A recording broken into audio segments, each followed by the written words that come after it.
ng Beauty Love. Kainaman, pwede to sa bata. 3 years old pataas, kaya pwede nyo nga i-share sa mga anak nyo. Pag nasa malamig na lugar kayo, akala nyo kasi hindi kayo nasusunog dahil malamig nga ang klima. Pero ang totoo, kapag ka naarawan kayo, nakakasunog yun. Isa pa nga sa nakisabay sa akin, ang aking matinding breakout. Ang daming tumubo ng mga tigyawat sa akin habang nandito kami sa camping. Buti na lang, lagi kong bit-bit itong Pimple Care Plus. Sabi ko nga sa inyo, yan ang pinanggagamot ko sa mga tigyawat na mga umuusbong. Kinabukasan kasi, agad natutuyo na yung mga tigyawat ko. Natanggal niya na yung mga malalaki kong pores. Kaya kung saan na lang ako nagkakaroon ng tigyawat, doon ko na lang talaga siya ina-applyan. So, kung meron kayong mga acne mark, tiny bump, applyan nyo buong mukha nyo para mabilis yung magsipagtuyo. Sabi ko nga sa inyo kahapon, may sariling season ang mga langaw dito, ganyan sila kayaman.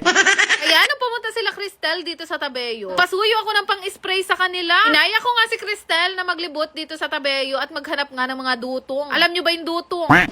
Masala pa naman, kaya naghanap muna ako ng mga dutong o kahoy na pwede namin gamitin pang bonfire mamaya. Aba naghahanap ako, si Bebo naman, parang may tindahan dito, nagluluto siya ng kikiam, fishball. Yan talaga ang fantasy yan? Papalamig na nga dahil nga papagabi na rin. Hindi man ako nakakita ng mga kahoy kanina. Kaya pala wala, binibili pala yun dito. Pumili kami ng 10 pirasong kahoy dito sa bata. Nakalimutan ko kasi na meron palang bonfire dito. Hindi tuloy kami nakapag-bonfire nung magkakasama kami nila Ate Janela at ng kambal. Merienda muna kami. Saka kakain namin, panigurado. 58 na ako pag uwi.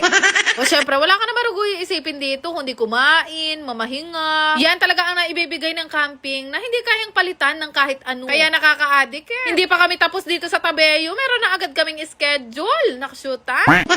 Noong mga bandang paggabi na, grabe, mas lalong lumalamig. Partida, summer pa nung mga time na to. Mas malamig daw dito sa Tabeo kapag ka December, January hanggang February. Nakalimutan ko banggitin sa inyo na yung tent namin ay merong sunroof.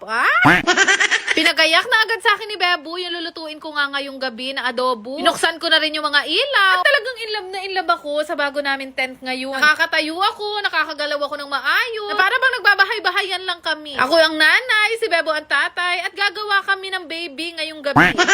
Dahil nga nandito na sa loob yung ginawa kong maliit na kusina. Dito na ako magluluto. Ay naman kasi kahit na ano lutuin ko dito, hindi talaga nangangamoy. Actually, hindi naman talaga dito yung kusina namin. Pero dahil nga season ng langaw ngayon dito sa Lake Tabeo, ayoko naman mag-adobo ng napakaraming pasas pero may mga pakpak. Kaya naisip ko na ipasok na lang muna itong lamesa. Noong gabi na nga, kailangan na namin kainin agad itong adobo dahil nga agad natutudtod ang mantika. Napakaganda ng weather ngayon. Ang malalakas na hangin, walang ulan. Napapalibutan kami ng mga bituin. Kaya ito yung perfect time para mag-bonfire. Pagkatapos namin kumain, sinetap at niliyaban na agad namin yung nabili naming kahoy sa bata. Ganito talaga yung gusto kong camping. Sobrang lamig, may bonfire, at inaalis muna ang stress sa mga taong hindi marunong magbayad ng utang. Pero naisip ko lang, anong oras nyo itong napanood at hanggang saan kaya umaabot ang mga vlogs ko? I-comment nyo naman. Napakasarap talaga mag-camping kapag ka okay na yung mga gamit nyo. Kumpleto kayo, walang nagbibidyoke at walang nagbibinggo sa gabi. Ilang araw pa kami mag-i-stay dito sa Lake Tabeo. Kaya naman ilang araw nyo pa ako makikita sa pagka-camping. Naksyutan! Yun lang naman. Salamat!